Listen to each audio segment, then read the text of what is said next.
ce soir, on a la chance d'avoir une vraie personnalité. Pierre Valade, donc CEO de Sunrise, un calendrier très connu.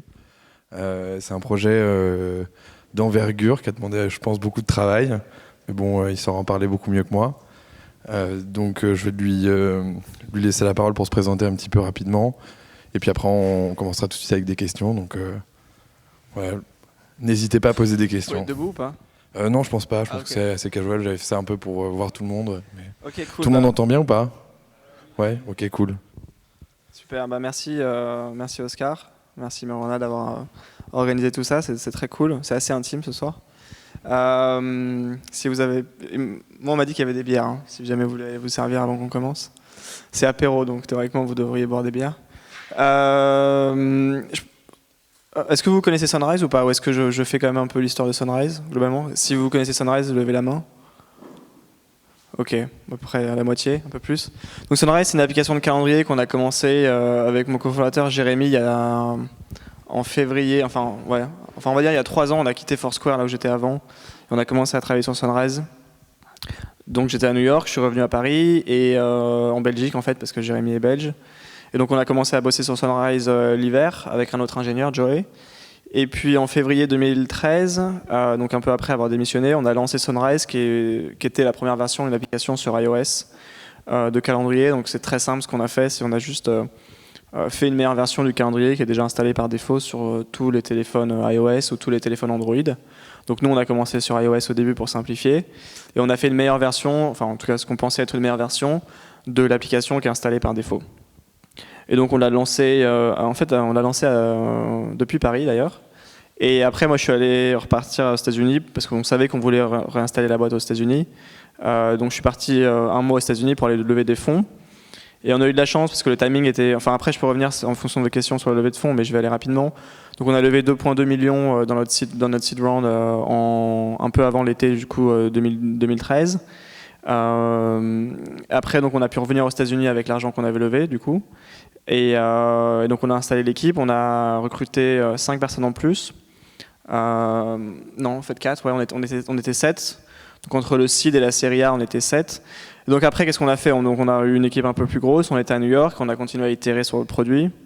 On est assez naïf dans notre approche de faire des business, on se concentre juste sur faire le meilleur produit et on espère que ça va gagner. C'est pas exactement vrai, mais en tout cas, nous, c'est notre approche pour le faire. Et donc on a travaillé à ce moment-là sur Android, sur le desktop que vous avez peut-être aussi. Donc on a lancé à peu près 1 an après notre app sur Android et notre app sur le desktop. Et là aussi on a levé, donc ça c'était à peu près en 2014, été 2014. Et là on a relevé en fait 6 millions de dollars 1 an après avec Balderton qui est un fonds qui est basé à Londres avec un des partenaires qui est Bernard Liotto qui est le fondateur de Business Object. Qui est maintenant devenu investisseur et donc il nous a donné 6 millions en plus pour continuer à exécuter sur le meilleur calendrier, donc sur les 2 plateformes mobiles qui sont importantes et le desktop. Et en fait juste après on a été contacté par Microsoft à la fin de l'été, donc juste quelques mois après la levée de fonds, la série A, pour nous racheter. Et donc on a eu les discussions avec Microsoft entre à peu près septembre, fin de l'été, jusqu'à début décembre, où on s'est mis d'accord sur les grandes lignes du deal. Et après on a annoncé le deal, donc l'acquisition de Sunrise par Microsoft en février cette année. Et du coup, comment ça s'est passé un petit peu, toute cette phase d'acquisition? Ça a été compliqué à gérer? Comment est-ce que Microsoft a réagi par rapport à l'acquisition? Comment est-ce qu'ils ont... en fait, c'est eux qui sont venus nous voir, donc je pense que c'est une situation peut-être plus simple que dans d'autres cas, on ne cherchait pas à vendre. En plus, niveau timing, on venait de lever 6 millions de dollars, donc on avait vraiment beaucoup d'argent sur le compte en banque et on ne dépensait pas beaucoup. Et c'est vraiment eux qui avaient besoin de racheter. D'ailleurs, ils n'ont pas fait que nous, ils ont fait Wunderlist après, ils ont fait Accompli qui est devenu Outlook, donc ils ont fait Ils savaient en fait qu'ils voulaient acquérir des applications mobiles sur iOS et Android pour combler le manque qu'ils avaient, parce qu'ils n'avaient pas d'app forte sur iOS et Android. Et Satya, le nouveau CEO, je pense, a demandé à quelqu'un un jour de se dire ok, rachète les mecs qui font le meilleur taf. Et dans l'email, le calendrier, les tâches. Et du coup, l'email, ils ont racheté Accompli, le calendrier, ils ont racheté Sunrise, et les tâches, ils ont racheté Wunderlist récemment. Donc la négociation, elle était assez... elle était rendue peut-être plus facile par le fait qu'on n'avait pas envie forcément de vendre à tout prix. Et que du coup, on pouvait être plus exigeant sur les conditions. Et comme on avait l'argent pour faire ce qu'on voulait, On n'avait pas de deadline spécifique en mode dans 6 mois on n'a plus d'argent, donc soit on lève, soit on vend. On venait de lever, et donc les investisseurs évidemment ils voulaient pas vendre parce qu'en général quand ils investissent c'est sur le long terme. Mais nous on s'est dit avec Jérémy, ok, on va se fixer un prix qu'on a en tête qui est notre prix minimum, et s'ils nous donnent ce prix-là plus 1 cent, on vend. Et au final on a eu ce prix-là. Donc après, une fois qu'ils nous ont fait l'offre avec le prix qui est le principal paramètre du deal, le reste découle, quoi. Ok. Et maintenant, la relation, une fois que la vente ça s'est passée, comment ça a évolué, ou comment ça se passe? Est-ce qu'ils ont gardé toute l'équipe? Alors ça, c'était une condition qu'on avait mise. Moi, j'avais passé du temps à recruter des gens, c'était pas pour qu'ils les dégagent. Surtout qu'on avait vraiment, et on a toujours une équipe qui est vraiment très très très très forte. Quand on a vendu la boîte, on n'était que 12. Parce que du coup, on était 7. Après, on a levé 6 millions. On a eu un peu de temps pour recruter. Mais on était 12. Enfin, c'est quand on regarde l'impact qu'on avait par rapport. Donc, on faisait iPhone, iPad, Android, desktop. Desktop, c'était Mac, web. Et donc, c'était vraiment une très très bonne équipe. Et 12, tout compris, quoi, tout mouillé. Donc, il n'y avait pas de doute. Je leur ai dit, vous ne leur faites pas passer des entretiens. Et au début, ils voulaient leur faire des questions techniques. Je leur ai dit non, c'est eux qui vont vous poser des questions sur c'est quoi Microsoft, comment ça marche, et pas l'inverse, quoi. Et donc non, honnêtement, ça se passe très bien. Évidemment, il y a plein de choses qui sont différentes quand tu peux décider de tout, de la personne avec qui tu vas travailler, avec la couleur du papier toilette, si tu veux, quand tu es le CEO. Donc il faut faire des trade-offs, et il faut savoir qu'il y a des trucs que tu vas pas pouvoir décider. Enfin, je suis pas le CEO de Microsoft, quoi. Donc il y a des trucs, c'est juste pas moi qui décide, j'ai un boss. Donc c'est un peu ça, faut un peu s'habituer à ça, mais bon, on sait ce qu'on signe, donc je pense qu'il faut être naïf pour penser le contraire. Mais non, ça se passe bien. Ils sont vraiment ouverts pour pouvoir changer leur manière de travailler. C'est une boîte qui a fait beaucoup de boulot et beaucoup d'argent sur le desktop avec Windows, Office, avec des cycles de release tous les 3 ans. Donc vraiment une méthodologie de travail, je pense que c'était assez différente de la nôtre sur le mobile, où on essayait de shipper des updates sur les stores toutes les 6 semaines. Après, nous, on est à New York, donc on est assez isolé aussi de Seattle et de Redmond, donc c'est à la fois bien et pas bien. Le bien, c'est que en fait, on est indépendant, ça change pas grand-chose. Le moins bien, c'est qu'on sait moins bien ce qui se passe, mais après, on sait ce qu'on doit faire, on essaie de le faire. Du coup, je me permets de rebondir là-dessus.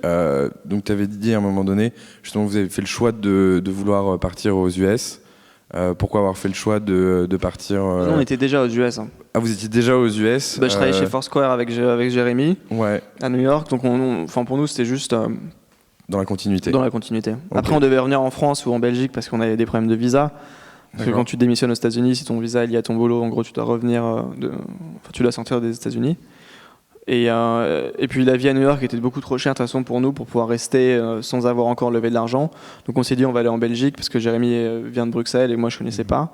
Et donc on a passé l'hiver là-bas et ça nous permettait de dépenser moins, de pas avoir le problème de visa et de travailler tranquillement sur là parce qu'à Bruxelles l'hiver tu restes chez toi. Quoi. Au moins tu fais rien quoi. Enfin c'est très sympa, j'adore Bruxelles, mais l'hiver tu es au chaud et tu codes quoi. Ok, très bien. Et donc justement, au niveau de la création, une fois que vous êtes arrivé à New York,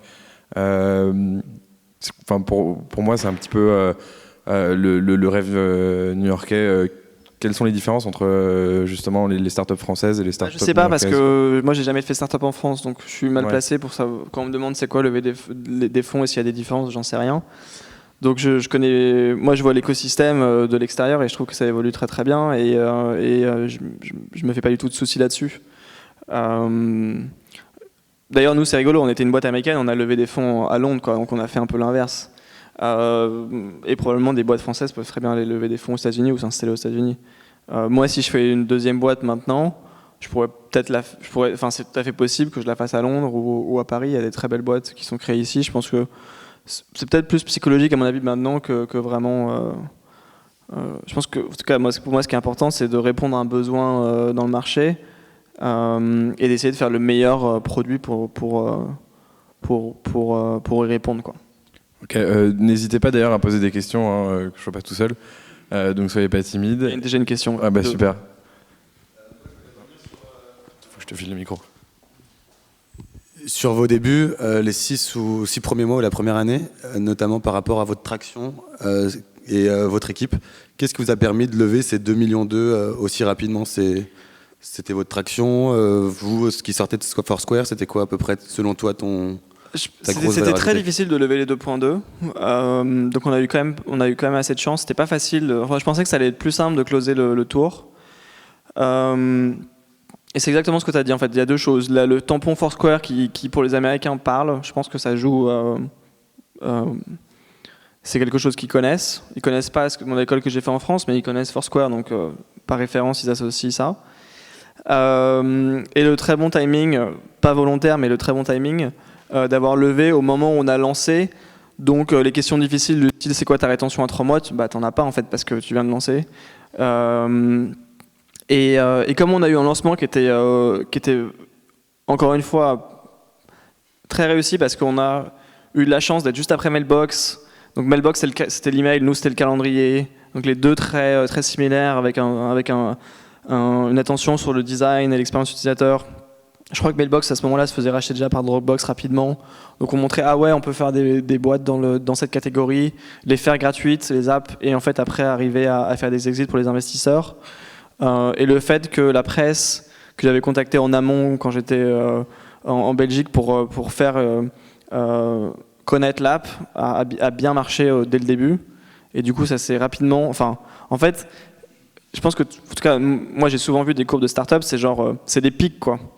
Et le but c'est d'essayer de lever quand il y a le pic, parce qu'après ça va redescendre forcément quoi. Et en plus toutes les stats sont fucked up parce que la rétention change. Après il y a plein de trucs qui se passent qui font que les métriques en général sont assez mauvaises.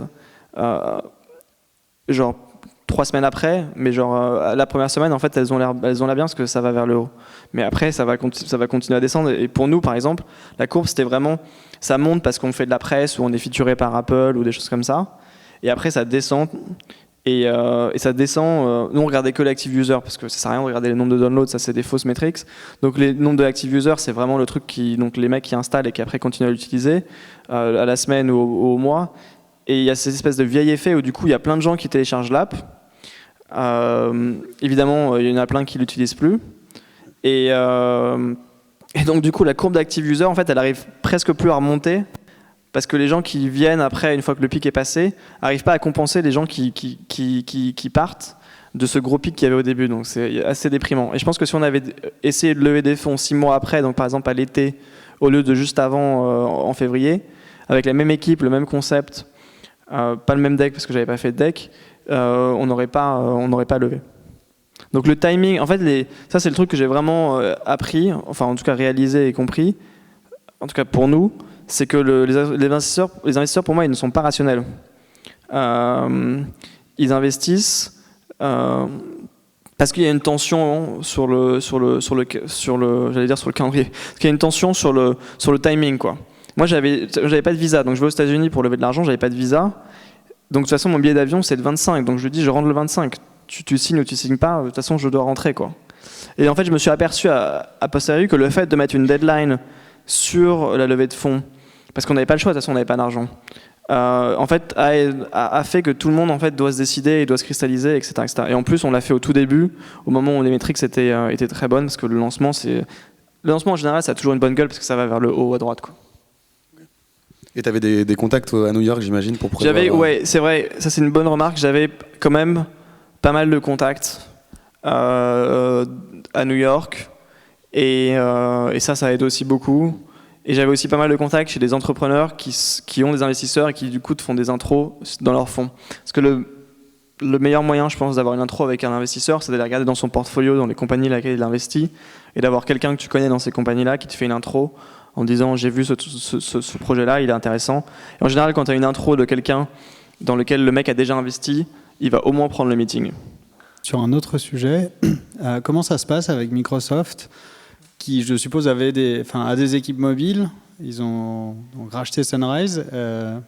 Est-ce qu'il n'y a pas des problèmes? Enfin, comment ça se passe avec les autres équipes mobiles Ils ont des équipes mobiles sur Windows Phone ou sur maintenant Windows 10, qui est la plateforme universelle pour desktop et mobile. Mais ils n'avaient pas d'équipe sur iOS et Android, en fait. C'est ça qui est assez rigolo, en fait. C'est que On n'a pas vraiment remplacé des gens qui ont mal fait leur boulot. On a juste eu un vide parce que j'ai pas tous les détails, mais je pense que ce qui s'est passé, c'est que Steve Ballmer a dit on investit sur Windows Phone et c'est pas stupide. Et donc du coup, toutes les applications phares de l'univers Microsoft, Office et Outlook, on les met que sur Windows Phone. Comme ça incite les gens à acheter des Windows Phone. Après, je pense que Satya s'est aperçu que ça marchait pas. D'un point de vue de nombre, le nombre de Windows Phone ne décollait pas. Et donc il s'est dit, ok, il faut mieux être sur Apple et Android, là où sont les utilisateurs, et essayer de faire un bon travail sur ces plateformes-là, plutôt que d'ignorer et de juste mettre sur Windows Phone. Et donc du coup, il n'y avait pas en fait d'équipe. Il y avait une petite app, je crois, qui était avant, mais qui était une web. En fait, c'était une web app qu'ils avaient mis dans l'App Store avec une WebView, quoi. Donc c'était terrible. D'accord. Donc ça ajoutait plus que ça. Ça c'est pas rentré en conflit du coup.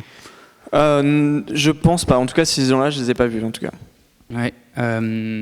Attends, enfin, c'est un peu idyllique l'histoire qui s'est passée. Il y avait le timing, il y avait le carnet de contact, il y avait le profil, Foursquare, etc. Tu veux pas nous rassurer en nous disant un petit truc qui s'est mal passé ou qui a été compliqué? Non, mais c'est vrai que t'as raison, en fait. Mais en fait, pour moi, tout a été compliqué, quoi. Enfin, comme je disais, c'est vrai que je l'ai pas détaillé, mais on a failli ne pas lever les 2,2 millions. Et je peux te donner la liste de tous les gens qui nous ont dit non, quoi. Qu'est-ce que tu appelles vraiment failli parce qu'au bout du compte, tu es quand même fixé. Tu y allais combien de temps à New York? Un mois? Un mois. Enfin, comment tu as eu le temps de te dire j'ai failli pas le lever? Enfin, si, il y avait la deadline, mais je veux dire, tu as eu quoi? Quelques refus pendant 15 jours? Et puis en fait. Parce qu'il y avait un montant que je voulais lever et si j'avais pas suffisamment de oui, je voulais pas lever. Tu vas pas. Tu vois, c'est comme si tu ramasses des chèques, mais tu te dis quand même je vais avoir un montant en tête. Et du coup, à un moment donné, si t'as pas ce montant en chèque, les autres gens, en fait, ils te donnent pas leur chèque, tu vois, en gros. Donc t'es quand même obligé d'avoir un montant minimum pour pouvoir closer ton tour. Et nous, c'était pas sûr. Mais après, il y a juste plein de galères. Il y a plein de défis qu'on n'a pas fait. On n'a jamais généré d'argent. Donc ça, c'est un truc sur lequel on n'a pas exécuté. Donc c'est une difficulté. Il y a la compétition en permanence. Et notre courbe de croissance, elle n'était pas. Si tu regardes la courbe d'install, elle est exponentielle, mais la courbe d'install, c'est juste de la masturbation, quoi. La courbe des MAU, c'est ce que je disais, quoi. Ça fait des gros pics quand tu arrives à avoir des gens parce que tu as de la presse ou du featuring d'Apple. Et après, ça redescend parce que c'est difficile pour tout le monde de retain les users et de faire en sorte qu'ils restent actifs. Et c'est compliqué la distribution sur le mobile. Et donc, tout était compliqué, quoi. Enfin, pour moi, tout était compliqué. Il y avait des soirs où je dormais pas et oui, je comprends que de l'extérieur ça paraisse facile, mais c'était la même galère que tout le monde à mon avis qui crée une boîte. Après, on peut parler d'Apple qui te copie tes features parce que ta différenciation c'est juste la UI et la UI t'es à poil et tu peux pas le protéger. On peut parler de Google Calendar qui sort sur iOS et qui du coup devient un compétiteur beaucoup plus crédible que quand il n'y avait pas Google Calendar. Nous on s'est lancé, il n'y avait pas Google Calendar sur iOS, donc les gens qui avaient Google Calendar qui sont les principales personnes qui utilisent Sunrise, ils utilisaient Sunrise parce qu'on avait une meilleure connectivité avec Google Calendar que le calendrier d'Apple. Donc il y a toujours plein de trucs. Il y a Facebook qui change son API, du coup on n'a plus accès aux anniversaires alors que c'était une feature hyper sympa. On avait le problème toujours de la dépendance à des API externes, ce qui était à mon avis notre bulle. Il y a un épisode des Simpsons où ils mettent une bulle en verre sur toute la ville, quoi. Et nous on avait ça en fait, c'est-à-dire qu'on avait un truc qui on le voyait pas, mais ça allait être un problème à un moment donné, c'était le fait que on avait une dépendance à d'autres API, Google Calendar, Exchange ou iCloud. Donc l'avantage c'était que quand tu connectes Sunrise dès le début, tu as accès à tous tes calendriers et tes coworkers ou tes amis n'ont pas besoin d'avoir Sunrise pour que ça fonctionne. Donc c'est très bon en single player mode. L'avantage c'est que si un jour quelqu'un chez Google Calendar se réveille et dit pour n'importe quelle bonne ou mauvaise raison, vous n'avez plus accès à l'API, ben on est coincé, quoi. Juste, on vaut zéro. C'était une raison forte pour vendre. Parce qu'on avait une dépendance trop forte. La data n'était pas chez nous, en fait. Les gens, on avait que des tokens OAuth et on n'avait rien d'autre sur les utilisateurs, en fait. Et ça, les investisseurs aussi, c'était compliqué de lever parce que les investisseurs, ils comprenaient bien que ça serait probablement problématique. Moi, je suis très intéressé par la partie seed, évidemment, sur le fait d'avoir levé 2,2 à ce moment-là. Tu nous disais que c'était le chiffre que tu t'es plus ou moins mis en tête à ce moment-là, parce que si tu ne l'élevais pas, de toute manière, tu ne le levais pas, qui me paraît un chiffre quand même assez important sur du seed. Surtout, vous étiez 4 en fait, enfin 3, et puis après, vous étiez 7 une fois que tu avais levé. Donc déjà, comment intellectuellement tu avais envisagé ce montant-là, et pourquoi ce montant-là plutôt qu'un million ou 1,5 million, enfin voilà, en gros. Et le deuxième élément, c'est, il y a un truc que je trouve très intéressant, c'est que tu as levé au moment donné où tu as lancé. Ouais. Et alors ça m'intéresse beaucoup, parce qu'avant c'était quoi? C'était un proto, c'était un prototype qui tournait, c'était une application mais qui n'était pas lancée, ou voilà, comment cet enchaînement s'est créé en fait? Donc la première question sur le montant, en gros on m'avait donné ce conseil de genre tu lèves autant que tu peux, et 1 million à New York en fait ça va assez vite en fait, ça va entre les salaires qui sont assez élevés et les frais par exemple, des bureaux etc., les frais d'avocat quand tu lèves 2 millions tu lâches en général 50 000 à tes avocats, enfin t'as des frais qui sont assez élevés je trouve. Et je m'étais toujours dit, on m'avait dit, essaie de lever au maximum. Et donc clairement, je crois que le minimum que je m'étais fixé, c'était... En fait, ce que je disais quand je levais, il y a des trucs qui me reviennent aussi en même temps, c'est, tu dis que tu lèves 1 million, comme ça au moins, tu as plus de chances de les avoir. Et après, tu décides si tu veux ouvrir ou pas en disant, je suis oversubscribe, tu sais, tu fais ton difficile. Nous, c'était assez compliqué. Enfin, c'était pas facile d'avoir les 1 million, mais bon, on les a quand même eu. Et donc, du coup, après, il y avait des gens. En général, les gens après, quand tu commences à montrer que ça va se faire, il y a des gens qui sont aussi attirés par ça. Et puis, on a pu aussi débloquer certaines situations qui étaient un peu compliquées avec des investisseurs qui avaient des investissements compétitifs. Et du coup, je suis allé voir le mec en lui disant non, c'est pas compétitif. Enfin bref, il y a des trucs qui se sont un peu débloqués à la fin. Et à la fin, tu peux dire non, je lève que 1,5 million, je me diluerai moins, etc., etc. Je donnerai moins de parts aux investisseurs. Moi, les parts, j'en avais rien à faire en fait. Entre lâcher 20 ou 25 ou 30%, c'est ma première boîte, donc ce que je voulais, c'était réussir. Et pour moi, le maximum de cash était un moyen d'avoir plus de temps pour essayer, expérimenter, etc., etc. Donc je m'étais dit, tu prends le maximum de cash. Et en gros, on n'a jamais dit non à quelqu'un, quoi. Et après tu veux pas non plus faire un truc complètement fou où tu lèverais 5 sur une valeur de 5 et tu n'aurais plus rien dans ta boîte, quoi. Où tu lâcherais 50%. Et en général, les seeds aux US, au New York, je pense que c'est un minimum 1 million, 1,2 million. Et nous, on a pris un buffer en plus, quoi. Après, sur le timing, a posteriori, en fait, c'était une très bonne décision. C'est juste qu'en fait, c'était pas une décision consciente quand on l'a faite. C'est juste qu'on n'avait pas le choix en fait, on n'avait pas d'économie avec Jérémy, donc on devait en fait lever à ce moment-là. On avait hésité un peu à lever après l'été en se disant ouais nos métriques vont être tellement bonnes après l'été qu'on va aller les voir et on aura une valo 5 fois plus élevée et tout. Et en fait, je sais plus pourquoi exactement en fait on l'a pas fait, mais je pense que si on l'avait fait, on se serait pris une grosse bâche. Donc le timing était très bien choisi. Et avant,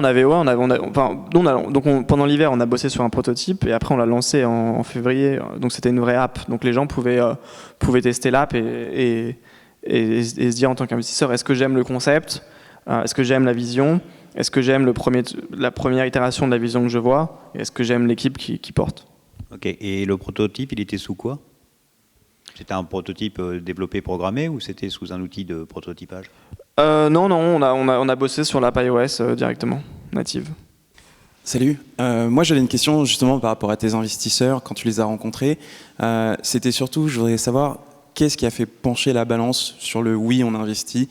Comme tu disais tout à l'heure, tu es sur un secteur concurrentiel, sans chiffre d'affaires. Je voulais savoir, c'était quoi l'argument que tu mettais vraiment premier pour les faire flancher ? Je pense qu'on avait une très bonne vision et j'étais très bien. Je suis capable de manière très convaincante de t'expliquer pourquoi le futur de l'internet c'est la gestion du temps, quoi. Ce qui est en plus assez vrai en fait, je trouve. C'est pas bullshit. C'est-à-dire que pour moi une des dimensions les plus intéressantes c'est le temps. Tout le monde n'a que 24 heures par jour et on doit essayer de faire un maximum de choses dans ces 24 heures. Et du coup, maintenant qu'on a ces ordinateurs connectés à Internet dans notre poche qu'on appelle les téléphones, savoir où est-ce que tu vas aller, avec qui, comment est-ce que tu devrais y aller. C'est des données qui sont hyper intéressantes en fait. Et la seule base de données du futur, les gens qui peuvent vraiment prévoir le futur, c'est les gens qui connaissent ton calendrier en fait. Parce qu'ils savent où est-ce que tu vas aller, à quel moment, éventuellement avec qui. Donc la richesse des informations dans la base de données, qu'est le calendrier, elle est hyper importante. Et c'est la raison pour laquelle Google, je pense qu'ils ont commencé à vouloir investir dans Google Now pour faire des prédictions sur il faut que vous partiez dans 25 minutes ou des choses comme ça. Ils ont investi dans le calendrier en fait parce que c'est une des informations que tu veux pouvoir avoir pour pouvoir être vraiment capable d'être intelligent. Et ça, les investisseurs, ils l'ont compris quand ça, je pense que c'est assez intuitif, ouais. Et moi, je faisais un assez bon boulot à l'expliquer. Après, les gens se polarisent, soit ils y croient soit ils y croient pas. Il y a toujours une part en fait où tu juste convaincs quelqu'un d'une idée et c'est pas forcément 100% rationnel. Mais je pense que l'idée de dire que le temps, la gestion du temps, va devenir de plus en plus importante et donc du coup il y aura des opportunités pour le monétiser et donc du coup ça va être important. Je pense que c'est assez facile en fait à comprendre. Et en plus on est vraiment une application de home screen quoi. Genre si t'as Sunrise, moi je pense qu'elle est sur ton premier screen et il y a de fortes chances qu'elle soit dans les 4 icônes en bas sur iOS. Donc la vision était intéressante et ça je pense que ça aide. En fait, ce que j'ai toujours pensé, et même d'ailleurs c'est la même chose que je regarde quand j'investis dans des boîtes, on n'est pas sûr de si ça va marcher ou pas, mais ça personne ne le sait, sinon ça veut dire qu'on peut prévoir le futur. Par contre, à mon avis, là où il faut être sûr, c'est que si c'est gros, alors ça sera très important. C'est-à-dire qu'il faut, le fait que ça soit possible ou pas, ou qu'on réussisse ou pas, il y a tellement de facteurs, la chance, etc., le timing, qui font que... Mais par contre, si tu réussis, je pense qu'il faut qu'il y ait une équivalence directe entre... alors à ce moment-là, ça vaut beaucoup d'argent et c'est très important. Genre, si tu arrives à faire que les gens utilisent que ton service pour se transporter dans la ville avec des voitures, bon bah ça vaut beaucoup d'argent. Bon, ça c'est Uber. Si tu arrives à faire qu'en gros les gens puissent louer leur chambre et tous les mondes, tu vois. Donc il faut qu'il y ait des équivalences entre si on réussit, c'est très gros et que cette équivalence elle soit intuitive. Et j'ai jamais rencontré quelqu'un qui m'a dit que ça marcherait pas sur ce point de vue-là. Après la question c'est le si quoi. Comment est-ce qu'on arrive au si, quelles sont les étapes, etc., etc. Mais en tout cas c'était clair que si on arrivait à être l'app qui maîtrisait ton temps, enfin pour moi c'est évident que ça a beaucoup de valeur. On peut te proposer un restaurant. On sait que tu vas avec tes amis quelque part. On peut te proposer un restaurant si t'as pas encore choisi. Si jamais tu veux acheter, je sais pas moi, une chemise, on va te dire qu'entre 4h et 6h, tu peux aller dans ce magasin à cet endroit-là parce que tes rendez-vous match pour aller là. Si tu as déjà acheté un iPad, on va dire que tu pourras avoir le pick-up dans cette Apple Store parce qu'en gros, on sait que tu vas avoir le temps pour y aller entre tel et tel rendez-vous. On peut faire de la monétisation sur les billets d'avion, les billets de train, les billets de concert. On peut faire juste payer l'app en elle-même parce que tout ce qui est lié au temps, c'est l'argent, quoi. Le temps, c'est l'argent, c'est pas moi qui l'ai inventé. Et donc, c'était assez facile en fait. Cette narrative-là était facile et elle était aussi facile avec les journalistes d'expliquer pourquoi est-ce que ce qu'on faisait pouvait potentiellement être... moi, c'est ce que j'appelais la dimension la plus importante, quoi. C'est-à-dire que les dimensions, c'est genre la location, par exemple, c'est une dimension. Le temps, pour moi, c'est une dimension. Et moi, je suis assez convaincu que le temps, c'est une des dimensions qui peut être le plus intéressante sur ton téléphone ou sur ta watch. Quand vous avez créé Sunrise, vous aviez une trajectoire en tête se faire racheter, faire une IPO ou pas du tout? Bon, je pense qu'on voulait naïvement rester indépendant. Je pense que c'est un peu l'arrogance du CEO qui... En tout cas, nous, on n'a pas fait de jeu d'échecs pour essayer de se faire racheter, sinon on aurait été beaucoup plus, je pense, rigoureux sur la manière de faire ce processus-là. On aurait réfléchi plus à qui aurait pu nous racheter, etc., etc. On avait quand même quelques idées. On se disait, tiens, si quelqu'un devait nous racheter, qui est-ce qui nous rachèterait? On savait que Microsoft, alors que personne ne pensait, mais nous, on regarde dans le marché de l'intérieur, on savait que c'était un des acteurs potentiels qui était très intéressant. Mais on l'a pas fait pour ça, non.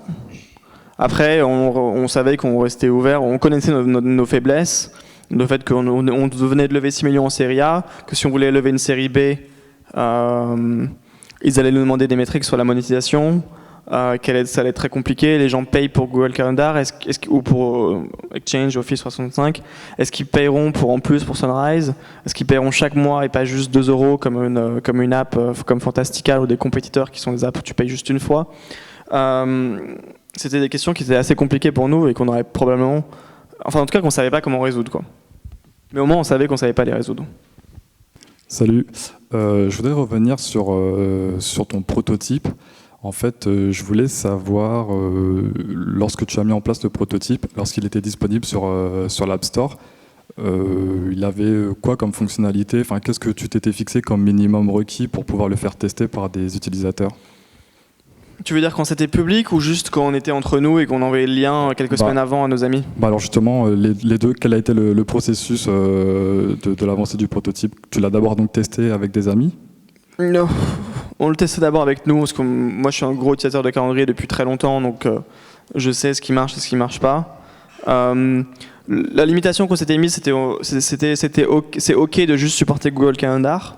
Donc on supportait pas Exchange par exemple, on supportait pas iCloud, donc on avait exclu pour simplifier le travail d'autres back-ends de calendrier. Il y avait plein de fonctionnalités qu'on n'avait pas, mais on s'était dit qu'on pouvait quand même utiliser Sunrise comme un remplacement total de ton calendrier. Donc tu puisses créer des events, que tu puisses les modifier, que tu puisses les supprimer, que tu aies un mode offline.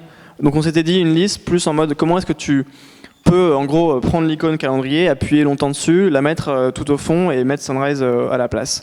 Parce que ça c'est un truc qu'on a décidé de faire depuis le début, c'était assez simple de comprendre qu'on était un remplaçant du calendrier. On n'était pas une app, un assistant qui va te dire quand est-ce que tu dois partir, on était juste un remplacement simple, mieux designé avec plus de features du calendrier. Et le deuxième truc qu'on voulait aussi faire, donc ça c'est un peu les fondamentaux du calendrier, genre pouvoir éditer des events, les supprimer, etc. Le deuxième truc qu'il voulait faire, c'était un peu les trucs différents. Donc là, on avait par exemple le design qui était très différent à l'époque sur iOS 6. Et on avait aussi la notion où tu pouvais connecter des apps. Donc on avait Facebook par exemple que tu pouvais connecter en Sunrise et du coup tu récupérais à l'époque tes anniversaires, mais aussi tes events, etc.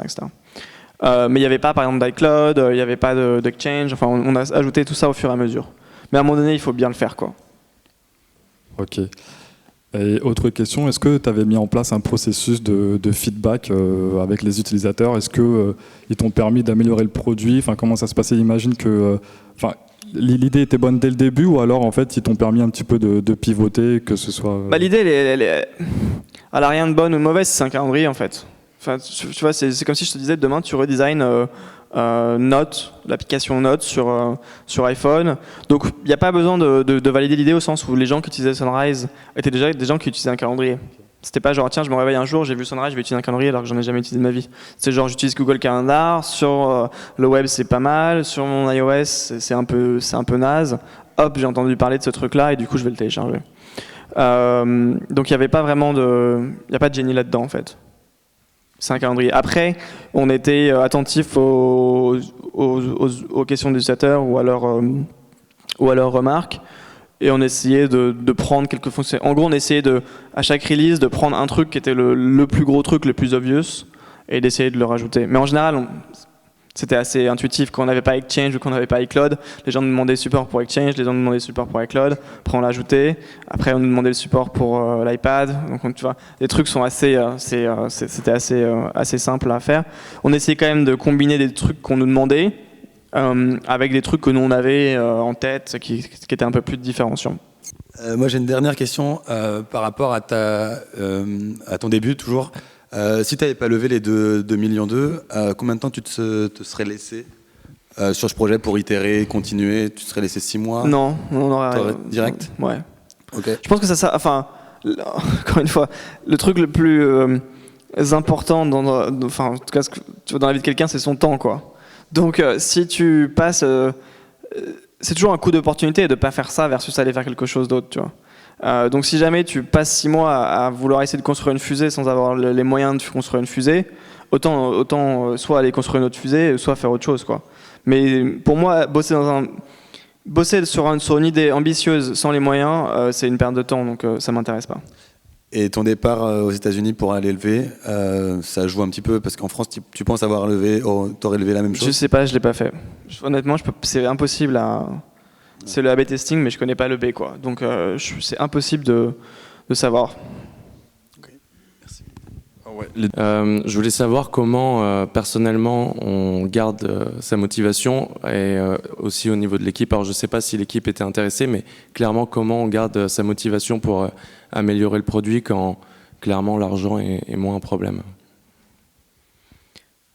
C'est juste que dès le début, on l'a jamais fait pour l'argent, quoi. Donc ça change rien, quoi. Et pour toi, sûrement, ouais, mais pour peut-être ton cofondateur et même pour ton équipe, c'est vraiment le projet avant tout. C'est l'aventure. C'est l'aventure. Ouais. Enfin, je pense que tous les gens de chez Sunrise, ils pourraient avoir des offres chez qui ils voulaient maintenant. Ils reçoivent probablement un mail par jour sur LinkedIn pour se faire recruter. Nous, on pouvait pas faire façon de compétition sur les salaires. Par contre, on faisait une compétition sur ce qu'on appelait l'expérience Sunrise, quoi. Donc chaque année, on partait en voyage tous ensemble. Donc on a fait une semaine à Berlin, on a fait une semaine au Mexique, c'était hyper cool. Tous les mercredis soirs, on avait des team drinks, on les a toujours d'ailleurs. Donc on allait tous boire des verres et dîner tous ensemble. Le midi, moi je prenais jamais de lunch à l'extérieur, je déjeunais toujours avec l'équipe. Donc c'était vraiment une expérience qui était presque familiale, quoi. Et donc la motivation, je pense, de faire des beaux produits et de faire des choses dont tu es fier. Après, le succès, c'est autre chose. Je préfère faire un truc qui est bien et être dans un trou plutôt que de faire un truc de merde et avoir de l'argent, quoi. Mais ça, c'est juste ta motivation personnelle, tu vois. J'aurais préféré que Sunrise soit un truc qui marche pas d'un point de vue financier, mais qu'on soit fier de ce qu'on ait fait et que les utilisateurs qu'on ait un par un soient des utilisateurs qui soient contents, plutôt que de faire de la merde et d'être successful, de réussir financièrement. Mais ça, c'est des trucs, chacun met ses critères où il veut, quoi. Donc post-rachat, rien n'a changé dans l'équipe? Non, on essaie de faire du bon boulot. Enfin, nous, ce qu'on fait, c'est très simple. Enfin, encore une fois, on est peut-être naïf là-dessus, mais moi, je considère que le meilleur produit gagne. Donc, après, évidemment, il faut être smart sur le marketing, il faut être smart sur la manière dont tu expliques ta vision, à la fois à tes employés et à tes investisseurs. Mais sur le long terme, je pense que vraiment, les bons produits gagnent.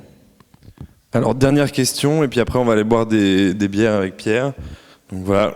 J'ai une bière d'avance. Juste pour savoir, où est-ce que tu te vois dans 5 ans? Est-ce que tu te vois continuer à essayer de développer Sunrise chez Microsoft? Est-ce que tu as envie de repartir à l'aventure et retrouver un concept et partir de zéro? Qu'est-ce qui te fait envie là sur les prochains mois ou ce genre de choses? Je pense qu'il y a des choses intéressantes à faire chez Microsoft. En gros, tu fais le trade-off entre t'as moins de décisions qui sont toutes les tiennes, mais d'un autre côté, quand tu fais des produits, tu peux les shipper à des dizaines de millions de personnes. Ça, c'est intéressant. Et honnêtement, le fait de ne plus avoir le stress d'être CEO d'une boîte, pour l'instant, ça me manque pas, quoi. Enfin, il y avait vraiment, moi, je me réveillais la nuit, et j'avais la boule au ventre de savoir si Google Calendar allait nous couper l'API, ou comment est-ce que j'allais devoir aller à Zurich négocier pour qu'on augmente les quotas de l'API, tu vois. Enfin, c'est juste toutes les merdes que tout le monde a en fonction de son projet, on les avait comme tout le monde. Et donc, de ne pas avoir ce stress-là, ça c'est, en tout cas pendant quelques temps. Après, je pense qu'on m'a prévenu que ça devenait chiant, mais genre de ne pas l'avoir pendant quelques temps et de pouvoir te concentrer sur d'autres choses que tu peux te concentrer, que ce soit ta copine ou même d'autres choses que tu ne pouvais pas faire avant quand tu juste pensais tout le temps au boulot et que tu ne te rendais même pas compte que tu parlais tout le temps de ton boulot autour de toi. Je pense que pour toi et pour certaines personnes autour de toi, je pense que ça fait du bien, quoi. Donc ça c'est cool d'être salarié, parce que je suis salarié. Ça c'est cool de descendre la pression. Et du coup tu peux te focaliser sur d'autres trucs dans ta vie, il n'y a pas que le boulot.